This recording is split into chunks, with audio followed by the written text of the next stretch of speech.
Hello எல்லாரும் எப்படி இருக்கீங்க? இன்னைக்கு நாம ஒரு மிக முக்கியமான நாம எல்லாரும் ஆவலா எதிர்பார்த்துட்டு இருந்த ஒரு அப்டேட்ட பத்தி தான் இந்த அலசல்ல பார்க்க போறோம். சமீபத்துல இணையத்துல ரொம்பவே வைரலா பகிரப்பட்டு வர்ற ஒரு வீடியோ ஆதாரத்தை வச்சு கலைஞர் மகளிர் உரிமைத் தொகை திட்டம் பத்தின லேட்டஸ்ட் நிலவரங்களை அக்குவேறு ஆணிவேரா பிரிக்க போறோம். நேரடியா விஷயத்துக்குள்ள போயிடலாமா? இந்த அலசல்ல நாம என்னென்ன பார்க்க போறோம்னு ஒரு குவிக் ஓவர்வியூ பார்த்திடலாம்.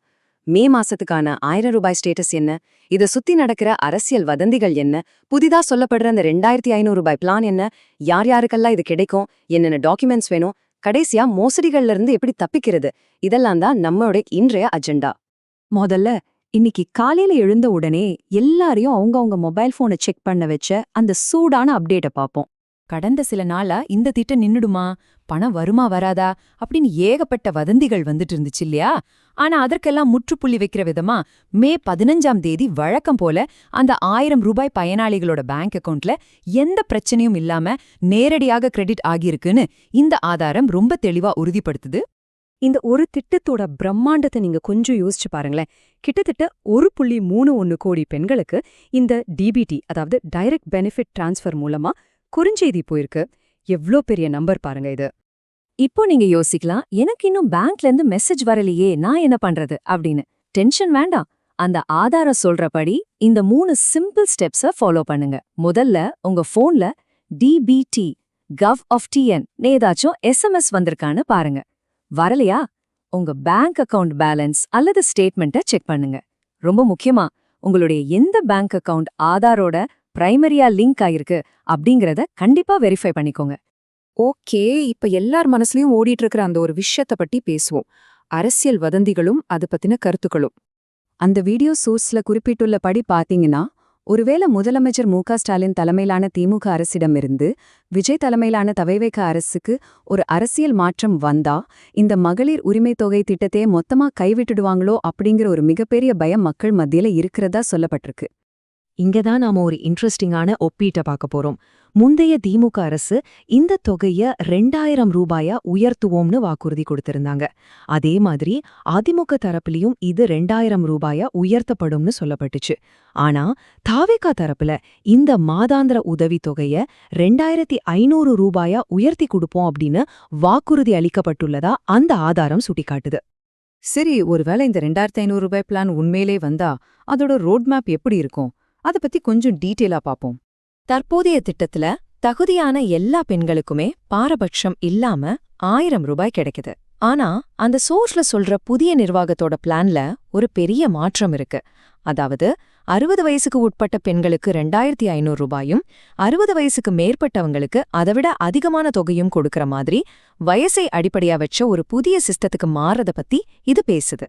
குறிப்பா சொல்லணும்னா 60 வயசுக்கு மேற்பட்ட முதிய பெண்களுக்கு இந்த மாதாந்திர தொகை அப்படியே 3000 ரூபாயா உயர்த்தப்படும்னு அந்த ஆதாரம் அடிச்சு சொல்லுது. அது மட்டும் இல்லாம இதற்காக தகுதியான முதியவர்களை கண்டுபிடிக்கிற கணக்கெடுப்பு பணிகள் ஏற்கனவே ஆரம்பிச்சாச்சுன்னு சொல்லப்பட்டிருக்கு. இதெல்லாம் கேட்க நல்லா தான் இருக்கு. ஆனா உண்மையிலே இந்த பணம் யாருக்கெல்லாம் போய் சேரும்? வாங்க இந்த மறுசீரமைப்பு கட்டத்தை பத்தி பாப்போம். மறுசீரமைப்பு அப்படின்னா என்ன? ஒன்னும் இல்லைங்க, இது ஒரு கவர்மெண்ட் ஆடிட். அதாவது உண்மையிலேயே தகுதியான ஏழ்மையான புதிய குடும்பங்களை இந்த திட்டத்துல சேர்க்கணும். அதே நேரத்துல வருமானம் அதிகமாகி இனிமே இந்த உதவித்தொகை தேவை இல்லைங்கிற நிலைமையில இருக்கிறவங்கள லிஸ்ட்ல இருந்து நீக்கணும். இதுக்காக தான் கவர்மெண்ட் கொஞ்ச நாள் டைம் கேட்டிருக்காங்கன்னு அந்த வீடியோல சொல்றாங்க. ஆனா ஒரு நிமிஷம் கவனிங்க, யாருக்கெல்லாம் இது கண்டிப்பா கிடைக்காது அப்படிங்கிற ஒரு லிஸ்டும் இருக்கு.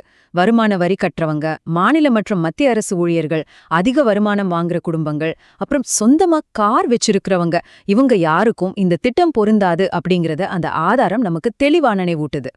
சரி, இந்த புது லிஸ்ட்ல நாமளும் அப்ளை பண்ணணும்னா என்னென்ன டாக்குமெண்ட்ஸ்லாம் ரெடியா வச்சுக்கணும்? கவர்மெண்ட் தரப்புல இருந்து அதிகாரப்பூர்வமா முகாம்கள் திறக்கப்படும் போது நீங்க அலைக்கழிக்கப்படாம இருக்கணும்னா இந்த 5 டாக்குமெண்ட்ஸும் உங்க கையில கண்டிப்பா இருக்கணும்னு அந்த வீடியோ அறிவுறுத்துது.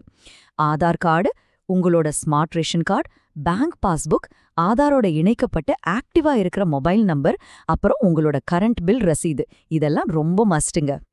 இத கொஞ்சம் உன்னிப்பா கவனிங்க, ஏன்னா நிறைய பேர் பண்ற தப்பே இதுதான். நீங்க கொடுக்கிற பேங்க் அக்கவுண்ட் கண்டிப்பா என்பிசிஐ மூலமா உங்க ஆதாரோட இணைக்கப்பட்ட பிரைமரி அக்கவுண்டா தான் இருக்கணும். அப்படி இல்லனா அரசாங்கம் பணத்தை அனுப்பினாலும் அது உங்க அக்கவுண்டுக்கு வந்து சேராது. இதுல ரொம்ப கவனமா இருங்க. நாம இந்த அலசலோட கடைசி பகுதிக்கு வந்துட்டோம். இது எல்லாவற்றையும் விட மிக முக்கியமானது. உங்க பணத்தையும் உங்க தகவல்களையும் மோசடிக்காரர்கள்கிட்ட இருந்து எப்படி பாதுகாக்கிறது? அந்த சோர்ஸ் வீடியோல ரொம்ப ஆழமான ஒரு எச்சரிக்கை கொடுத்திருக்காங்க.